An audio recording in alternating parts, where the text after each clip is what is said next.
नीरज कुमार सिंह, मैं पुनः एक बार आपका स्वागत करता हूं आपके अपने पसंदीदा यूट्यूब चैनल संदेश एकेडमी पे। प्यारे बच्चों, जो भी मेरे वीडियोस को देख रहे हैं, कमेंट्स कर रहे हैं, ये बड़े ही सौभाग्य की बात है कि आप लोग का कॉपरेशन मिल रहा है और हम लोग अपनी बातों को आप तक पहुंचा रहे हैं। हमने 2-3 वीडियोस में अभी फंडामेंटल्स की बात चल रही है और आज का लेक्चर जो है बहुत ही इम्पोर्टेंट है और इस लेक्चर में हमने लेटर पे चर्चा कर दिया था, वर्ड पे चर्चा कर दिया था, थोड़ा-सा नाउन और नाउन फ्रेज के बारे में। आज जो हमारा लेक्चर होगा, नाउन, नाउन फ्रेज और नाउन क्लास पे होगा। उसके पहले मैं थोड़ा-सा आपको डिफरेंशिएट करूँगा कि फ्रेज, क्लॉज और सेंटेंस में क्या अंतर होता है और इसको बताने के बाद हम फिर आज की जो चर्चा रखेंगे कि फ्रेज कितने होते हैं और उनके फ्रेज क्या होता है और उनके टाइप्स कितने होते हैं। टाइप्स ऑफ फ्रेजेस पे चर्चा होगी और स्पेशली उसमें से नाउन, नाउन फ्रेज और नाउन क्लास की हम चर्चा करेंगे। तो चलिए आइए शुरू करते हैं। देखिए, इंग्लिश ग्रामर में मैंने आपसे पहले भी कहा है कि 4 जो कंपोनेंट्स हैं इंग्लिश के, चाहे वो लेटर हो, चाहे वर्ड हो, चाहे फ्रेज हो, चाहे क्लास हो, इन्हीं से मिलकर अंग्रेजी का निर्माण होता है। और जब आप कॉम्पिटिटिव लेवल पे आते हैं, तो यही अभी तक आप क्या करते थे कि एक सब्जेक्ट, एक वर्ब या 2 सब्जेक्ट मिलके देख लेते थे। लेकिन जब फ्रेज और क्लॉज में जब वही चीज़ें सेंटेंस के रूप में दे दी जाती हैं, क्योंकि वो सेंटेंस की स्मॉलर यूनिट्स होती हैं।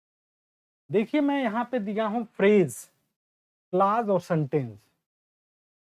कहता है ग्रुप ऑफ वर्ड्स। यह फ्रेज भी क्या है? ग्रुप ऑफ वर्ड्स है। यानी शब्दों का समूह। ग्रुप ऑफ वर्ड्स फ्रेज को भी कह देंगे और ग्रुप ऑफ वर्ड्स जो है क्लास को भी ग्रुप ऑफ वर्ड्स कहा जाता है। कहने का मतलब कि फ्रेज और क्लास ये दोनों ग्रुप ऑफ वर्ड्स होते हैं और सेंटेंस को भी क्या कहेंगे? ग्रुप ऑफ वर्ड्स भी कहेंगे। यानी क्या समानता आपको मिली? फ्रेज भी ग्रुप ऑफ वर्ड्स का बनता है, क्लास भी ग्रुप ऑफ वर्ड्स का बनता है और सेंटेंस भी ग्रुप ऑफ वर्ड्स का बनता है। मैंने 3 बातें आपके सामने रखी। क्या सिमिलैरिटी है तीनों में? कि तीनों ग्रुप ऑफ वर्ड्स हैं। ग्रुप ऑफ वर्ड्स क्या? जब एक या एक से ज्यादा जब शब्द हो जाएं तभी फ्रेज बनेगा।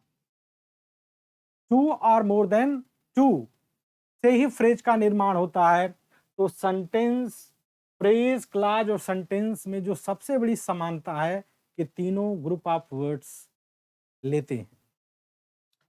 लेकिन no combination of subject verb.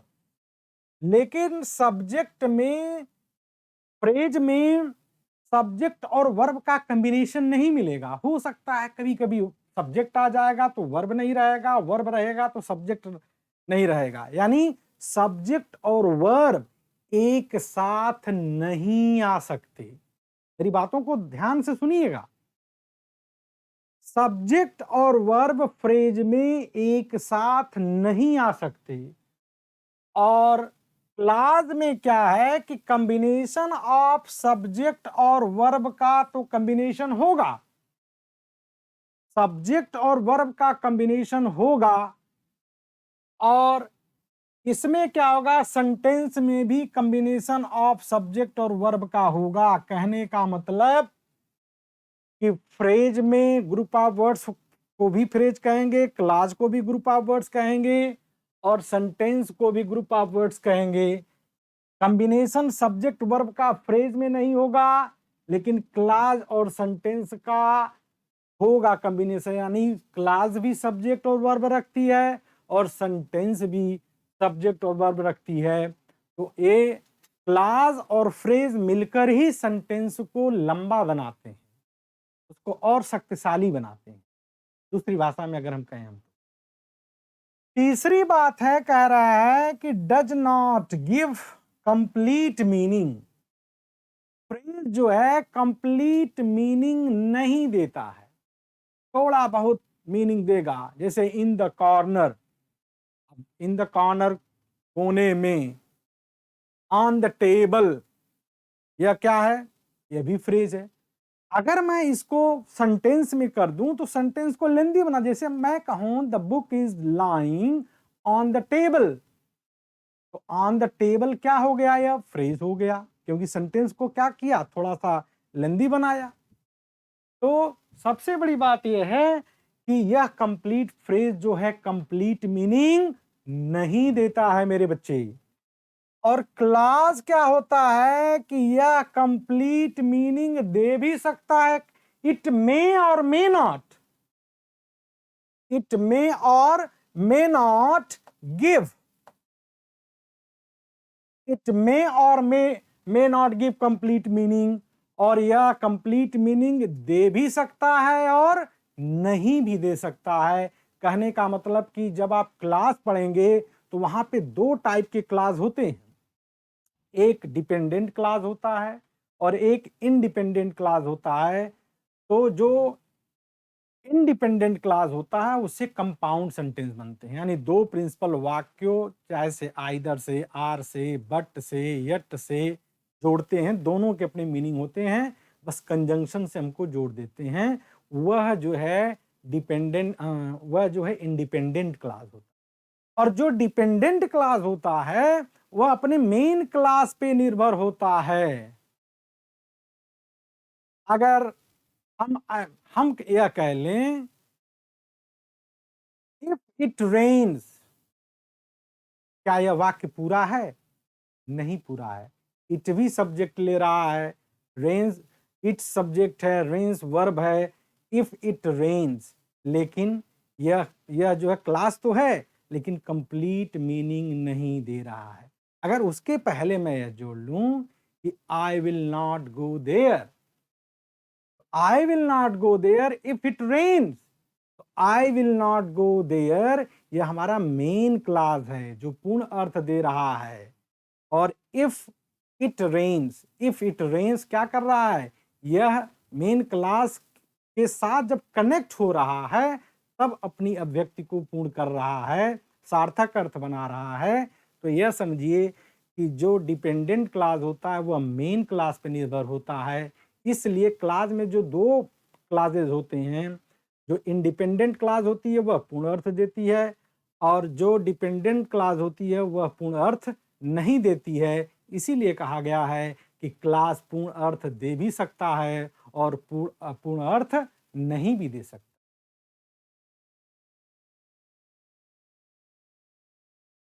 अब सेंटेंस क्या है? यह तो सब्जेक्ट भी लेगा, वर्ब भी लेगा, और सेंटेंस हमेशा पूर्ण अर्थ देगा। सेंटेंस तो सब कुछ मिलके ही तो बनाते हैं, चाहे वो फ्रेज हो, चाहे क्लास हो, चाहे आपके, ये सब मिल के फ्रेज, लेटर, वर्ड, फ्रेज मिल के जो है एक सेंटेंस का निर्माण होता है। और सेंटेंस की जो सबसे बड़ी विशेषता है कि वह फुल स्टॉप पे अंत होता है, कैपिटल लेटर से प्रारंभ होता है और फुल स्टॉप पे अंत होता है। तो जितने भी आप फुल स्टॉप कोई पैसेज आप पढ़ रहे हो गिन लेंगे तो आपको पता चल जाएगा कि कितना सेंटेंस है। तो सेंटेंस सब्जेक्ट वर्ब भी रखता है, फुल मीनिंग भी देता है, क्लास भी सब्जेक्ट वर्ब रखता है, पूर्ण मीनिंग दे भी सकता है, नहीं भी दे सकता है, और फ्रेज जो है इसके अंतर्गत सब्जेक्ट और वर्ब का कॉम्बिनेशन नहीं पाया जाता। इतनी बातें हमने थोड़ा सा रिकैप कर दिया आपको कि आप चीजों को थोड़ा सा समझ लें। आज हम लोग जो चर्चा करने चल रहे हैं, आइए देखते हैं। आज जो हमारी चर्चा होगी फ्रेज पे होगी। जो फ्रेज का भी बहुत इंपॉर्टेंट रोल है इंग्लिश ग्रामर में। फ्रेज भी कई तरह के होते हैं और इसको आइडेंटिफाई करना कि कौन सा फ्रेज है, नाउन फ्रेज है कि वर्ब फ्रेज है कि एडजेक्टिव फ्रेज है कि एडवर्ब फ्रेज है कि प्रीपोजिशनल फ्रेज है, यह भी तो जानना है। चलिए हम ये जान लिए कि यह फ्रेज है, लेकिन यह कौन सा फ्रेज है इसका भी ज्ञान होना चाहिए। अब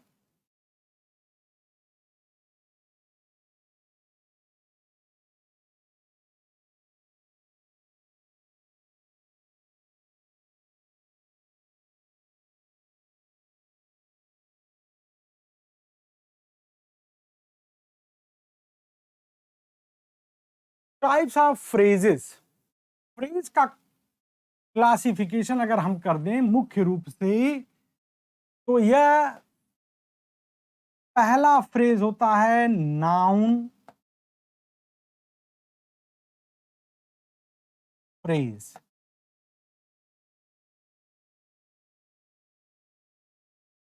पहला है हमारा नाउन फ्रेज, दूसरा है हमारा एडजेक्टिव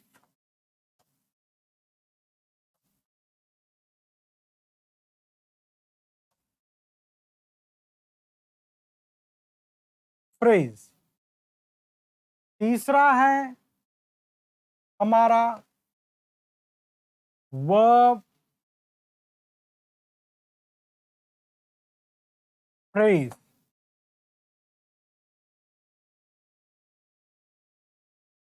तीसरा है हमारा वर्ब फ्रेज, और चौथा है हमारा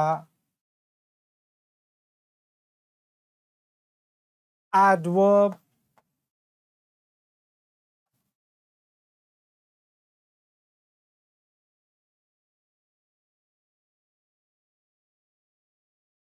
एडवर्ब फ्रेज, और पांचवा है हमारा pre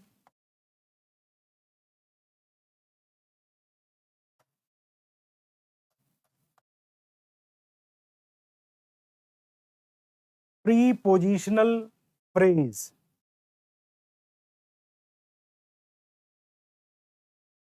prepositional phrase, noun phrase, adjective phrase, verb phrase, adverb phrase, इसको एडवर्बियल फ्रेज भी कहते हैं, और प्रीपोजिशनल फ्रेज। यही 5 मुख्य फ्रेज हैं जो बहुत तरह से इनका प्रयोग होता है। और आज हम जो चर्चा लेके आएंगे इस नाउन फ्रेज पे, इसकी चर्चा आज हम करेंगे कि नाउन फ्रेज क्या होता है। या आप लिखना चाहें तो लिख लें, और स्क्रीनशॉट लेना चाहें तो वो भी कर सकते हैं। तो चलिए आज हम चर्चा शुरू करते हैं। नाउन, नाउन फ्रेज और नाउन क्लास, तीनों एक साथ हम बताते हैं।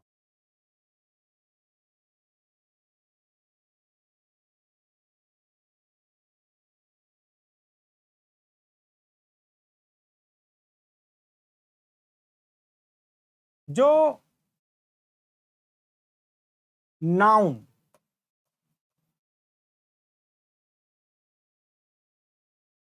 नाउन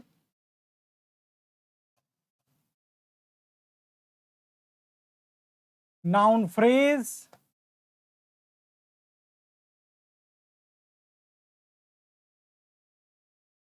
नाउन, नाउन फ्रेज और noun class,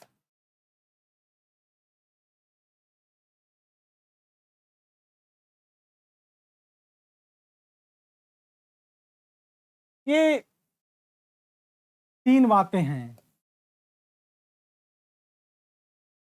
noun, noun phrase और नाउन क्लास। देखिए, नाउन अभी तक आपको सब्जेक्ट के रूप में आ रहा था, तो एक सब्जेक्ट होता था तो आप जान लेते थे कि यह नाउन, नाउन जो है सब्जेक्ट के रूप में है। लेकिन देखिए इनका फंक्शन क्या है। मैंने बताया कि इन तीनों का फंक्शन जो है सेंटेंस में, एज अ नाउन जो है एज सब्जेक्ट के रूप में हो सकते हैं, एज द सब्जेक्ट। इनके अगर हम फंक्शन की बात करें,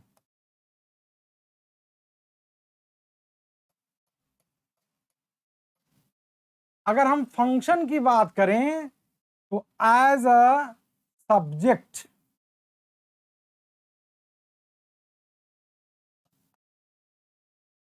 as a subject of the verb,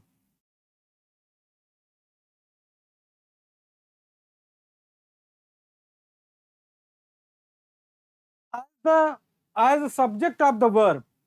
noun का प्रयोग भी सब्जेक्ट के रूप में हो सकता है, नाउन फ्रेज का भी प्रयोग सब्जेक्ट के रूप में हो सकता है, और नाउन क्लास का भी प्रयोग सब्जेक्ट के रूप में हो सकता है। और इसका प्रयोग एज द ऑब्जेक्ट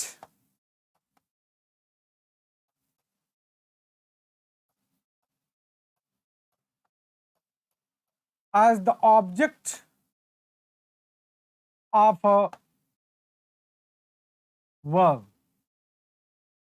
यह ऑब्जेक्ट भी बन सकता है वर्ब का। कहने का मतलब कि अगर मैं नाउन की बात कर रहा हूं तो नाउन या नाउन फ्रेज या नाउन क्लास किसी सेंटेंस में किसी वर्ब का सब्जेक्ट भी बन सकते हैं और किसी का ऑब्जेक्ट वर्ब का ऑब्जेक्ट भी बन सकते हैं, ट्रांजिटिव वर्ब का।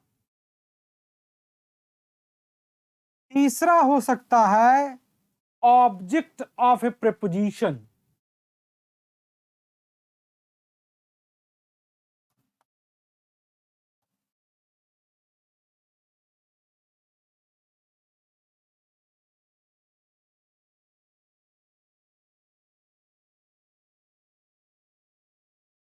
ऑब्जेक्ट ऑफ ए प्रीपोजिशन, किसी प्रीपोजिशन का भी ऑब्जेक्ट जो है कौन बन सकता है, चाहे नाउन बने। जहां मैं नाउन की बात कर रहा हूं वहां प्रोनाउन इंक्लूड है। ये दोनों दो पार्ट्स ऑफ स्पीच हैं, नाउन और प्रोनाउन, लेकिन इनका फंक्शन जो है एक है। यह या तो किसी वर्ब का सब्जेक्ट बनेंगे या किसी ट्रांजिटिव वर्ब का ऑब्जेक्ट बनेंगे या किसी प्रीपोजिशन का ऑब्जेक्ट बन सकते हैं, ऑब्जेक्ट ऑफ ए प्रीपोजिशन। इनका प्रयोग आप प्रीपोजिशन के ऑब्जेक्ट के रूप में भी कर सकते हैं। और चौथा मैं नंबर यहां लिख रहा हूं, यह सब्जेक्ट कॉम्प्लीमेंट के रूप में भी प्रयोग हो सकते हैं।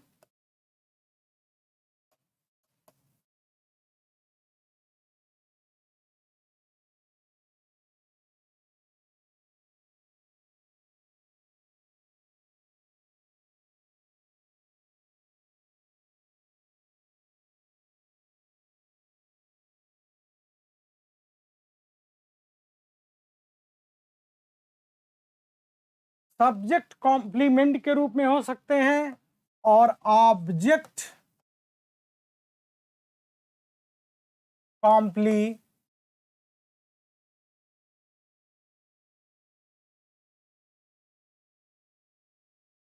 ऑब्जेक्ट कॉम्प्लीमेंट के रूप में। कहते हैं कि आइडेंटिटी, इनका रोल, इनका फंक्शन कैसे होगा। नाउन या नाउन क्लास और नाउन फ्रेज, इन तीनों का फंक्शन यह तो होगा वाक्य में, या तो यह किसी सब्जेक्ट का काम करेंगे या किसी ऑब्जेक्ट ट्रांजिटिव वर्ब के ऑब्जेक्ट का काम करेंगे या किसी प्रीपोजिशन का ऑब्जेक्ट बनेंगे या सब्जेक्ट का कॉम्प्लीमेंट बनेंगे या फिर ऑब्जेक्ट का कॉम्प्लीमेंट बनेंगे। यानी नाउन या नाउन फ्रेज या नाउन क्लास का यही 5 फंक्शन है। अब समस्या यह आती है कि यह आप लिख लीजिए, और समस्या यह आती है कि आप कभी कभी एग्जाम में यह नहीं समझ पाते हैं कि नाउन को हम कैसे आइडेंटिफाई करें। आइडेंटिफिकेशन ऑफ ए नाउन, हम नाउन को कैसे आइडेंटिफाई करें। कभी कभी आपको लगता है कि इंटेलिजेंस और इंटेलिजेंट में क्या अंतर है। कभी अगर मैं कह दूं कि स्वीट और स्वीट्स में क्या अंतर है, तो इन सब चीजों को आपको थोड़ा सा ध्यान देना पड़ेगा।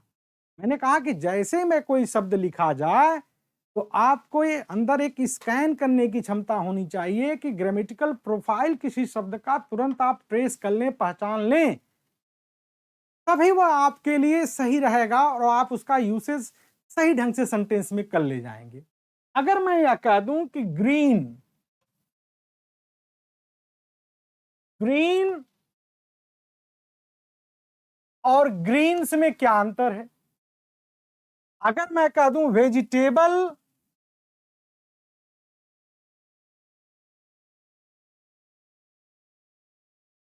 वेजिटेबल और वेजिटेबल्स में क्या अंतर है।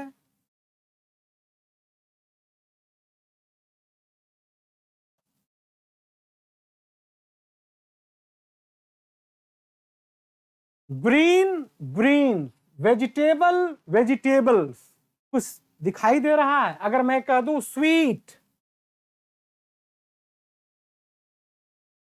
स्वीट और स्वीट्स,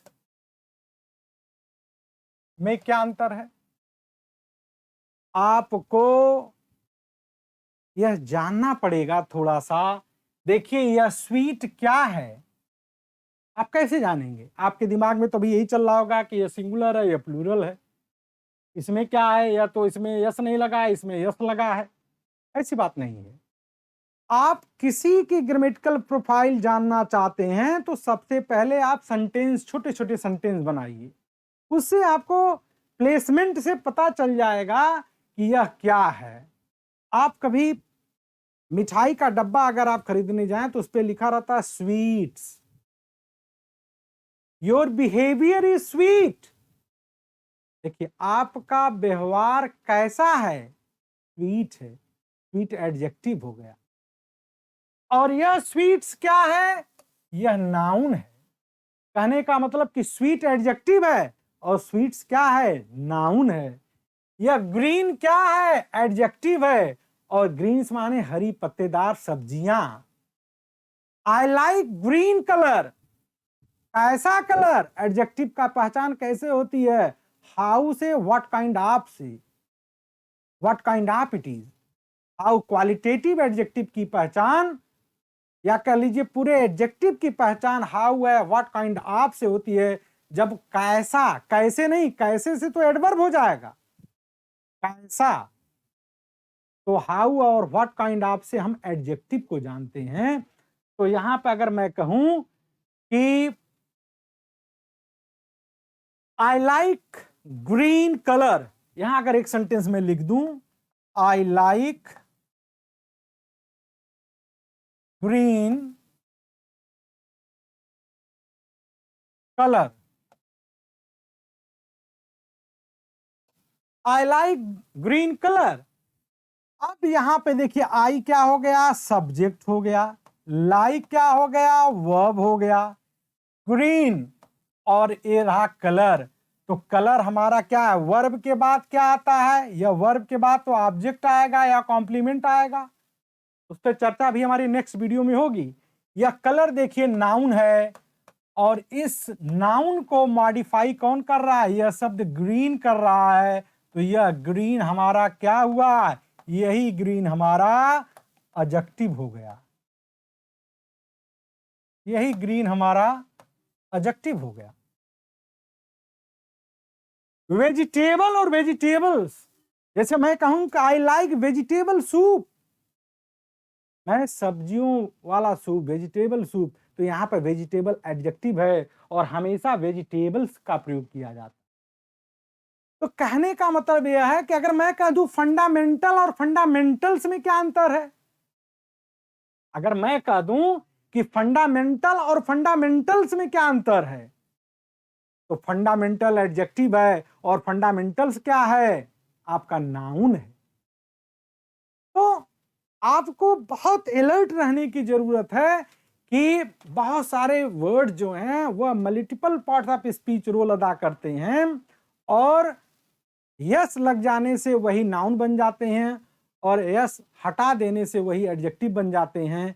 तो आपको यह देखना पड़ेगा ग्रामेटिकल प्रोफाइल कि उनका प्रयोग किस तरह से सेंटेंस में किया जा रहा है। एक बात तो आप यह ध्यान देंगे नाउन में, देखिए जब भी आपको नाउन या सब्जेक्ट ऑब्जेक्ट कॉम्प्लीमेंट जब भी आपको ट्रेस करना हो तो दो तीन बातों का आप ध्यान दीजिएगा। पहली बात यह है कि चाहे आप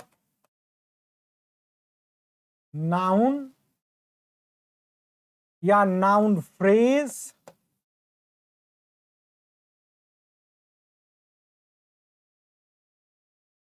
या नाउन क्लास,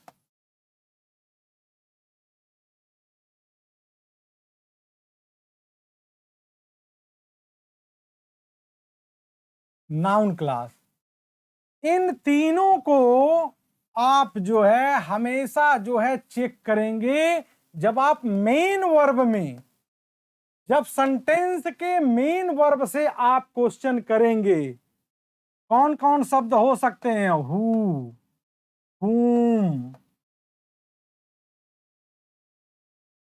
whose, which, और what, who, whom, whose, which, what, जब आप इनसे क्वेश्चन करेंगे तो अब आपको हु से क्या मिलेगा, सब्जेक्ट मिलेगा। whom से क्या मिलेगा, आपको ऑब्जेक्ट मिलेगा, इनडायरेक्ट ऑब्जेक्ट मिलेगा, लिविंग थिंग। और व्हाट से क्या मिलेगा, आपको डायरेक्ट ऑब्जेक्ट मिलेगा, नॉन लिविंग थिंग मिलेगा। तो कहने का मतलब कि अगर आप सेंटेंस में नाउन या नाउन फ्रेज या नाउन क्लास मेरे बच्चे पहचानना चाहते हैं, तो आप वर्ब से अगर इन शब्दों से आप क्वेश्चन करिए तो आपको जवाब क्या मिलेगा, या नाउन फ्रेज मिलेगा, या नाउन क्लास मिलेगा, या फिर नाउन मिलेगा। जैसे हम अगर एक सेंटेंस यह कहें कि राम गिव्स मी अ पेन, एक वाक्य मैंने लिखा, राम गिव्स मी अ पेन। अब क्वेश्चन करिए कौन देता है, राम देता है। देखिए यह हु से क्या आपको ज्ञात हुआ, सब्जेक्ट। तो हमेशा सब्जेक्ट का ज्ञान आपको किससे होगा, हु से होगा। हुम किसे देता है, मी को देता है, मुझे देता है, इनडायरेक्ट ऑब्जेक्ट है, लिविंग थिंग्स है। तो ऑब्जेक्ट का ज्ञान हमको हुम और व्हाट से जो है हमको ज्ञात करते हैं प्रश्न करके। और क्या देता है, क्या देता है, पेन देता है। या व्हाट से देखिए क्या देता है, पेन देता है। पेन जो है क्या है, नॉन लिविंग थिंग्स है, डायरेक्ट ऑब्जेक्ट है। तो कहने का मतलब कि हु हो, हुम हो, हुज हो, हुज पोजेशन बताता है। तो इन्हीं 5 शब्दों के द्वारा आप बराबर ये चेक करेंगे और आप क्वेश्चन मेन वर्ब में करेंगे तो आपको चाहे नाउन मिलेगा, चाहे नाउन फ्रेज मिलेगा, चाहे नाउन क्लास मिलेगा। यह बात आप जान लीजिए। यह 5 शब्दों को दिमाग में रखिएगा। एडजेक्टिव का ज्ञान हमको कैसे मिलेगा, जब वर्ब में आप हाउ से, व्हाट काइंड ऑफ से क्वेश्चन करेंगे तब एडजेक्टिव का ज्ञान मिलता है।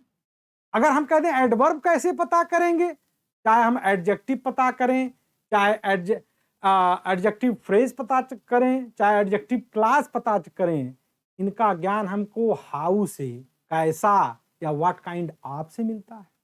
अगर हमको एडवर्ब का पता करना होगा तो मेन वर्ब से when, where, why, how, how often से जब क्वेश्चन करेंगे तब हमको एडवर्ब, एडवर्ब फ्रेज और एडवर्ब क्लास। क्लास 3 तरह की होती है क्लास आपकी, चाहे वह नाउन क्लास हो, चाहे एडजेक्टिव क्लास हो, चाहे एडवर्ब क्लास हो। क्लास तो 3 होती हैं, लेकिन फ्रेज मुख्य रूप से, मैं नहीं कह रहा हूं, मेरे शब्दों पे जाइएगा, मैं ये नहीं कह रहा हूं कि केवल 5 ही होती हैं। मैं कह रहा हूं कि मुख्य रूप से फ्रेजेज इंग्लिश में, ग्रामर में 5 होती हैं, जो बहुत मेजर फंक्शन अदा करती हैं सेंटेंस मेकिंग। एक बात तो हमारा यह हो जाएगा। 2 कॉन्सेप्ट मैंने बताया आपको कि नाउन, नाउन फ्रेज और नाउन क्लास को जानने के लिए आप पहले फंक्शन ये आइडेंटिफाई कर लीजिए कि नाउन या तो सब्जेक्ट बनेगा, या ट्रांजिटिव वर्ब का ऑब्जेक्ट बनेगा, या प्रीपोजिशन का ऑब्जेक्ट बनेगा, या सब्जेक्ट कॉम्प्लीमेंट होगा, और या ऑब्जेक्ट कॉम्प्लीमेंट होगा। ये 2 बात आप जान गए। तीसरी बात आप क्या जानेंगे कि नाउन का हम बिहेवियर कैसे चेक करेंगे। नाउन को हम जो है, हमेशा मैं बताया हूं कि नाउन को हमेशा 3 चीजों से देखिए। उसके नंबर से नाउन को देखिए, उसके नंबर से उसको देखिए, उसको जेंडर से देखिए, और उसके वॉइस से को देखिए। वॉइस माने कि सेंटेंस में जो है एक्टिव वॉइस में है कि पैसिव वॉइस में है, यह भी देखना पड़ेगा। सब्जेक्ट, कभी-कभी सब्जेक्ट जो है पैसिव वॉइस में लिख देता है, कभी सब्जेक्ट एक्टिव वॉइस में लिख देगा। तो आप यह भी देखना पड़ेगा कि वॉइस में है किस में लिखा गया है। तो नंबर में आप क्या देखते हैं, सिंगुलर और प्लूरल के अनुसार ही तो वर्ब एग्री करती है। जब नाउन सिंगुलर होता है तो वर्ब सिंगुलर लगाते हैं, जब नाउन प्लूरल होता है तो वर्ब प्लूरल लगाते हैं। फिर जेंडर नोटिस करते हैं कि अगर हम वहां प्रोनाउन यूज करेंगे तो क्या यूज करेंगे, पजेसिव एडजेक्टिव लगाएंगे तो क्या लगाएंगे। तो जेंडर में भी आप देखेंगे कि मेल है कि फीमेल है, आप ये भी तो देखेंगे, मेल है कि फीमेल है, ये भी देखते हैं। और वॉइस में आप देखते हैं कि एक्टिव में है कि पैसिव में है।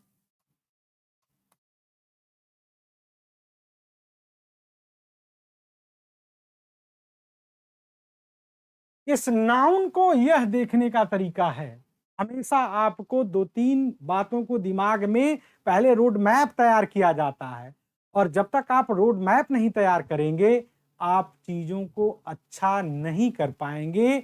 या आपको रोड मैप तैयार किया जाता है कि आपको अगर नाउन है तो किन किन चीजों से आप उसको देखेंगे। अब तीसरी बात आती है जो नाउन की, या आप स्क्रीनशॉट ले सकते हैं। और अब हम नाउन को क्या करेंगे, किस एंगल से देखेंगे। जो सबसे बड़ी दिक्कत आती है कि आप शब्द नहीं पहचान पाते हैं कि नाउन है कैसे।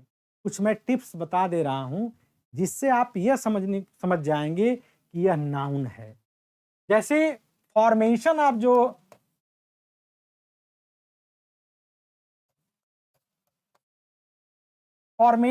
ऑफ नाउन, जो फॉर्मेशन ऑफ नाउन है यह जान लीजिए कि जिस शब्द के अंत में TION लगे, जैसे हम कह दें टेंशन तो TENSION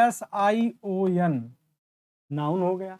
अगर हम कह दें पेंशन तो PENSION पेंशन।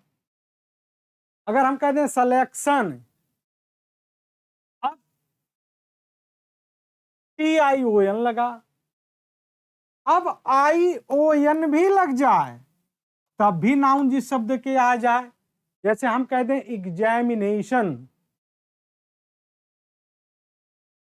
एग्जामिनेशन इसमें आएगा। ION जैसे क्वेश्चन,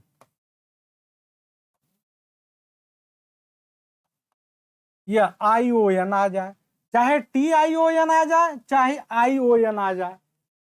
यह आप ध्यान दीजिएगा कि TION से भी बनता है नाउन और ION से भी बनता है नाउन। जैसे आपको आ जाए ITY, जैसे हम कहते हैं क्वालिटी,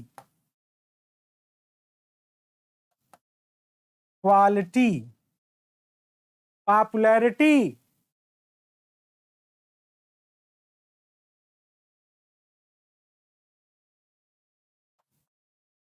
यूनिटी,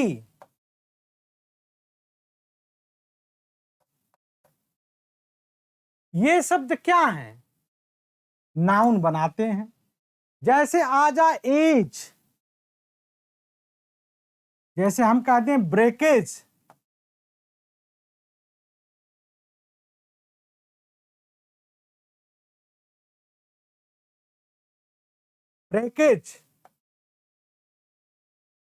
लगेज,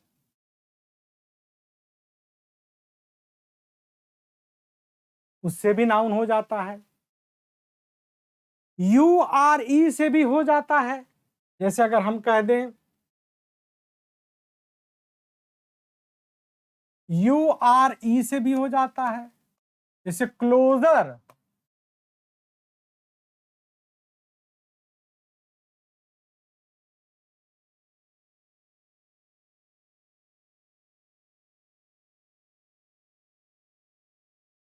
क्लोजर। तो यू आर ई से भी नाउन बन जाता है,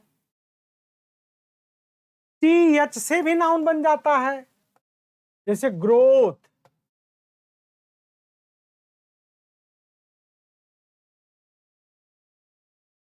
ट्यूट, ट्यूट से भी बनता है, टी यू टी ई, जैसे हम कहते हैं इंस्टीट्यूट।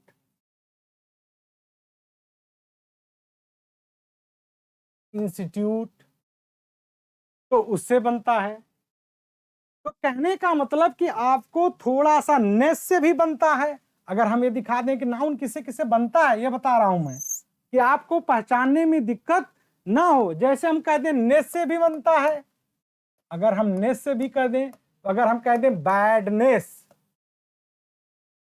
बैडनेस तभी नाउन हो जाएगा। हम कह दें गुडनेस, गुडनेस तभी नाउन होगा। अगर हम कह दें रिचनेस तभी नाउन हो जाएगा। तो कहने का मतलब कि आपको हुड से भी नाउन बनता है। अगर मैं हुड शब्द का प्रयोग कर दूं तो उससे भी नाउन बनता है। अगर hood, H double O D, hood से भी नाउन बनता है, जैसे चाइल्डहुड। चाइल्डहुड से भी नाउन, यह चाइल्डहुड क्या है, नाउन बनता है। मैनहुड, मैनहुड से भी बनता है।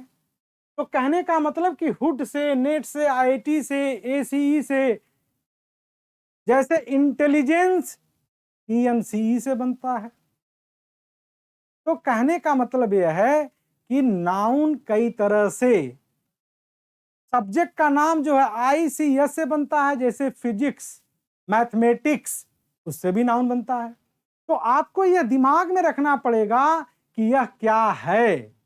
जैसे मैं कहूं फिजिक्स, आईसीएस लगा है, मैथमेटिक्स आईसीएस लगा है, तो आईसीएस से भी बनता है। फिर जो है टीयूडी से बनता है, जैसे एटीट्यूड, अभी नाउन है।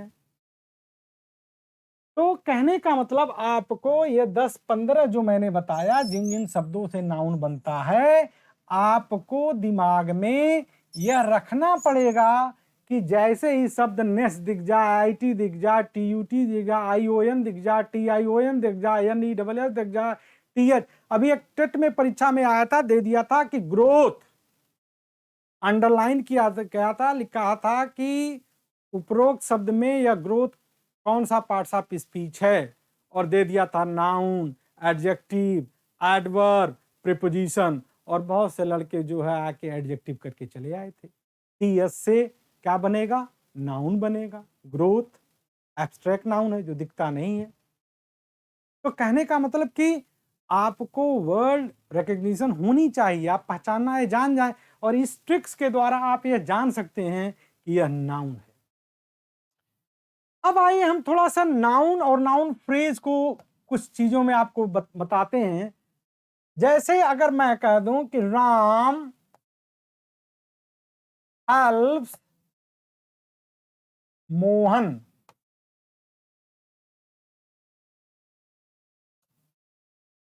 राम हेल्प्स मोहन, यह राम एक सब्जेक्ट था, तो आप इसको जान गए, इसको आप समझ गए कि राम एक क्या है, सब्जेक्ट है, यह सब्जेक्ट है। क्योंकि हेल्प्स क्या है, मेन वर्ब है बच्चे, यह मेन वर्ब है। और मैंने अभी बताया कि नाउन को आप जो पोजीशन देखेंगे, या तो सब्जेक्ट के पहले होगा, या ट्रांजिट या वर्ब के पहले होगा, या ट्रांजिटिव वर्ब के बाद होता है, या प्रीपोजिशन के बाद होता है, या सब्जेक्ट का कॉम्प्लीमेंट बनेगा, या ऑब्जेक्ट का कॉम्प्लीमेंट बनेगा। तो रोड मैप या आपको हमेशा ये दिमाग में कैलकुलेट करके चलना है कि सर ने अगर 3-4 बातों को बताया है तो मुझे उसको पकड़ के रखना है और बार बार चेक करना है। तो उसमें फिर आपको गलती नहीं पड़ेगी कि सर ने तो बताया कि नाउन को नंबर, जेंडर, वॉइस से देखना है। फिर मैंने ट्रिक्स वही बता दिया कि नाउन किन किन में क्या क्या अंत में शब्द आते हैं, उससे भी नाउन को आप ट्रेस कर सकते हैं।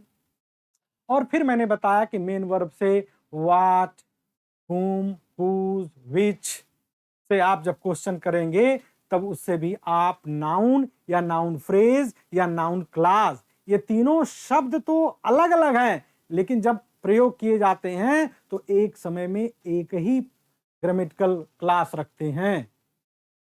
अब राम हेल्प्स मोहन, जब आप स्कूल लेवल पे पढ़ते थे तो क्या होता था कि सब्जेक्ट जान जाते थे कि यह सब्जेक्ट है, मोहन क्या है। अब आपको यह लगता है कि हेल्प्स के बाद ये मोहन है, यह ऑब्जेक्ट ही है। ऐसा नहीं है कि वर्ब के बाद केवल ऑब्जेक्ट ही आता है, वर्ब के बाद कॉम्प्लीमेंट भी आ सकता है। अगर हम यहां कह दें कि राम इज अ बॉय, अब बताइए क्या इसको आप ऑब्जेक्ट कहेंगे कि कॉम्प्लीमेंट कहेंगे? मेरे बच्चे बताइए, आंसर करिए। चलिए मैं बता रहा हूं, राम देखिए यहां पे सब्जेक्ट है क्योंकि इस वर्ब के पहले इसका प्लेसमेंट हुआ है, और बॉय क्या है? बॉय जो है कॉम्प्लीमेंट है। यह जान जाइए कि जब कॉम्प्लीमेंट उसे कहते हैं जो सब्जेक्ट की व्याख्या करे, यानी सब्जेक्ट और ऑब्जेक्ट में कोई भिन्नता नहीं हो, वह हमेशा समतुल्य रहते हैं। यानी बुआ ही राम है और राम ही बुआ है, उसको हम इक्वल के साइन से ढक कर भी जान सकते हैं कि राम ही बुआ है और बुआ ही राम है, इसलिए इसको हम कॉम्प्लीमेंट कहेंगे। और यहाँ पे समतुलता नहीं है, राम और मोहन भिन्न भिन्न व्यक्ति हैं, इसलिए हम उसको ऑब्जेक्ट कहते हैं। और ऑब्जेक्ट और सब्जेक्ट में समतुलता नहीं होती है, लेकिन सब्जेक्ट और कॉम्प्लीमेंट में समतुल्यता होती है। उसको इक्वल के साइन से भी आप रिप्लेस कर सकते हैं, आप उसको रिप्लेस कर सकते हैं इक्वल के साइन से। सब्जेक्ट कॉम्प्लीमेंट होगा जो सब्जेक्ट के अर्थ को पूरा करे। और कॉम्प्लीमेंट क्या होता है? कॉम्प्लीमेंट या तो नाउन होता है या एडजेक्टिव होता है, उसको हम अभी चर्चा नहीं लेके करेंगे, अभी हम नाउन पे चल रहे हैं। जब एक सब्जेक्ट होता था, एक ऑब्जेक्ट होता था, तो आप एक सब्जेक्ट और एक ऑब्जेक्ट को जान जाते थे। अब एग्जाम में क्या करता है कि पेपर सेटर बहुत बड़ा सब्जेक्ट बनाएगा आपको। अब देखिए जैसे मैं लिख रहा हूं एक सेंटेंस, जरा सा इसको देखिएगा।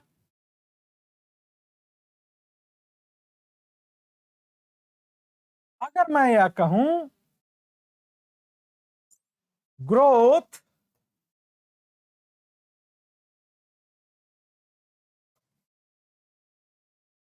Growth and development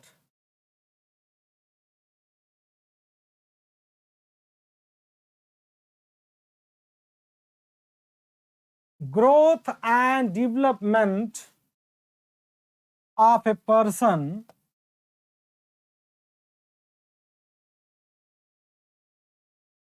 are based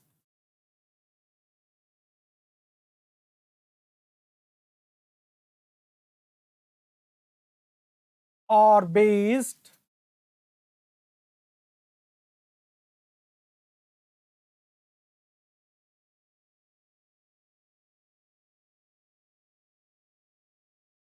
his overall exposure, are based growth and development of a person are based his overall exposure,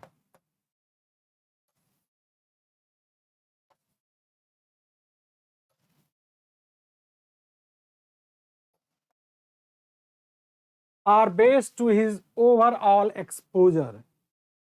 अब देखिए यहां पे growth and development of a person, यह देखिए आर बेस्ड, यह सब्जेक्ट है, यह हेल्पिंग वर्ब है, पैसिव वॉइस में है, यह मेन वर्ब है। और इनके बाद यह पूरा का पूरा जो यह फोल्डर है, पैकेट है, यह सब्जेक्ट का काम कर रहा है, यह नाउन फ्रेज है। और इतना बड़ा सब्जेक्ट जब आपको दे देता है तो आप एग्जाम में ट्रेस ही नहीं कर पाते हो कि क्या है। तो कहने का मतलब कि जब नाउन फ्रेज की बात आती है तो जब एक शब्दों से ज्यादा नाउन बन जाए, 2-3 शब्द मिलके नाउन का काम करने लगे, उसमें वर्ब और सब्जेक्ट ना हो, तो उसी को क्या कहते हैं? फ्रेज। जैसे एक दूसरा उदाहरण मैं लिख रहा हूं, देखिए नाउन फ्रेज जो है, हमेशा यह जानिए कि नाउन फ्रेज हमेशा किससे बनता है? आपका डिटरमिनर के बाद हमेशा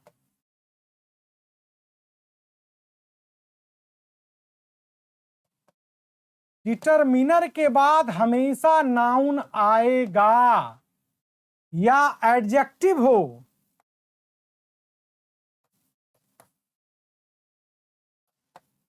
एडजेक्टिव प्लस नाउन हो, तब भी आपका नाउन फ्रेज ही बनेगा।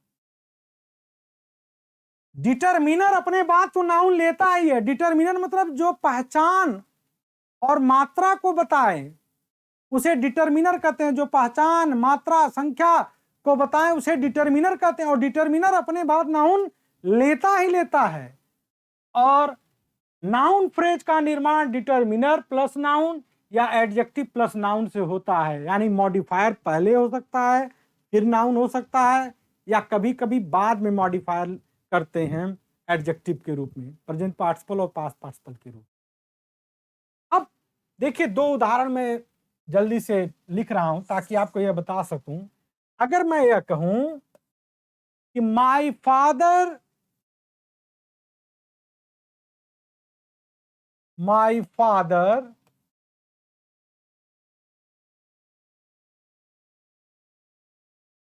is an orthopedic surgeon.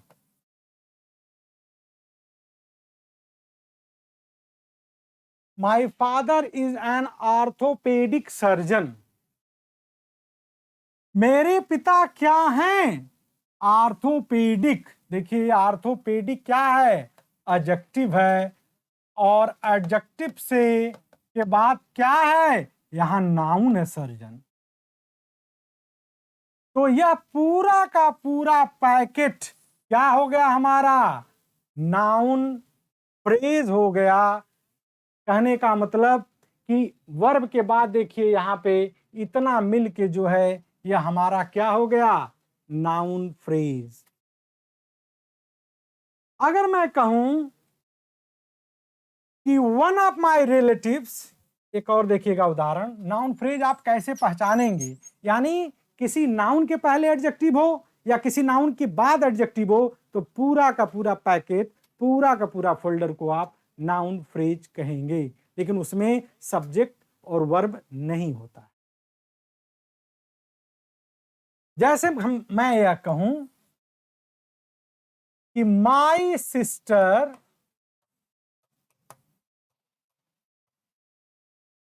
Is a teacher.